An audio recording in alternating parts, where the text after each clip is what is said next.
youth councillors been able to organize you as one body in Uganda? Has the National Youth Council executive been able to organize the young people as a unified body in Uganda? Then the second objective is to engage the youth in activities that will benefit to them and the nation. Have your youth councillors been able to engage you in beneficial activities to you as young people? That is a question you're going to also be able to answer. To protect the youth against any kind of manipulation. When we talk about manipulation, we're talking about economic manipulation like bribery. We're talking about political manipulation like being used by political leaders. We're talking about social manipulation where the young people are being discriminated in our various communities. We are talking about extreme manipulation by all people in these communities. So if we are supposed to inspire and promote young people in a spirit of unity, have the youth councillors here been able to inspire you in your communities?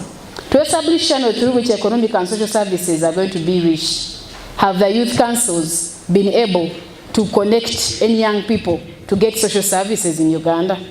To encourage and consolidate their role in national development, have you been able to participate in national development as the young people through your youth councils? Promoting relations between youth organizations, have they been able to do that? If we talk about establishing channels through which an integrated system of youth may communicate, do they bring any information about anything that is happening in this country? Have they been able to come up and say we have a meeting here? Have they been able to come up and say we are going to supposed to be doing this? That there is an amendment here, there is a meeting here. Have the youth councils been able to do that? This is how it looks like before photocopying. The Uganda National Youth Policy is a legal document that is being provided for by the government of Uganda, and we are actually following this policy as the young people all over this country. And this is what I was talking about when I said the Constitution of Uganda.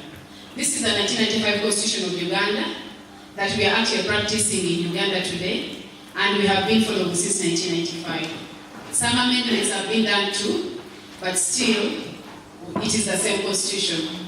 Even currently, there's a hot banding amendment that is coming up, and it's being debated in Parliament today and yesterday, but it is still the same Constitution. Then when we talk about the National Youth Council Act, the National Youth Council Act does not have a hard copy that is basically made by the government of Uganda, but basically I printed mine from online. And this is how the National Youth Council Act looks like. So we have given you some extracts from these documents, and we are going to be able to use them from one level to another. Has the National Youth Council Executive Committee, since we had elections, been able to have a council or a meeting? Has the District Youth Council been able to have a council sitting every quarter like it is in the Act? Have the council sittings been able to involve you, the young people, that are supposed to be able to get involved in these council meetings? Those are the things we want to think about. And how do we get more youth participate? So the young people were saying, instead of us having 5 youth MPs, most especially the female national one, who is like a president, did you vote for her anyway? The female national youth MP. So we were saying that for them, they actually either have a district youth MP or they scrap off all the youth MPs that fight because they are irrelevant, because they've never seen them do anything, they've never spoken about their issues, they have never had any impact in their communities, they've never had them say anything. They actually put up to eat money and fill up some positions in Parliament. That is what the young people were saying. So you will comment on that. The young people still went ahead and said that actually the Constitution, for example here, let's check this chapter of the Constitution. Article 78, which talks about composition of Parliament. It says that Parliament shall consist of members elected directly as representatives of constituencies, 1 woman MP, as well as such numbers of representatives of the army, youth, workers, PWDs, and other groups as Parliament may prescribe, may determine.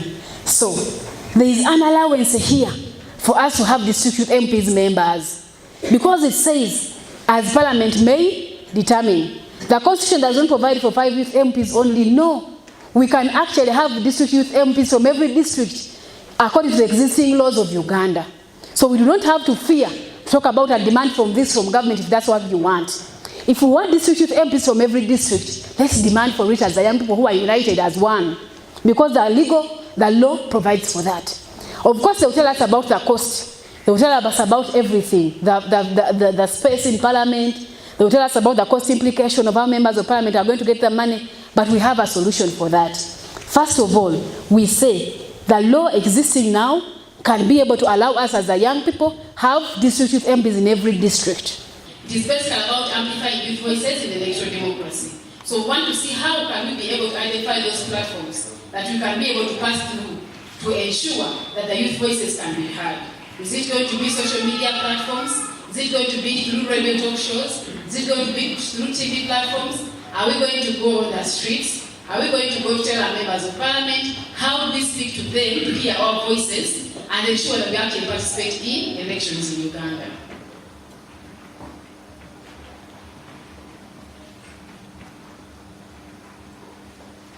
So this, today we are talking about Section 8 of the National Youth Council Act, which limits youth participation. We say youth participation in elections is about me getting involved as a candidate.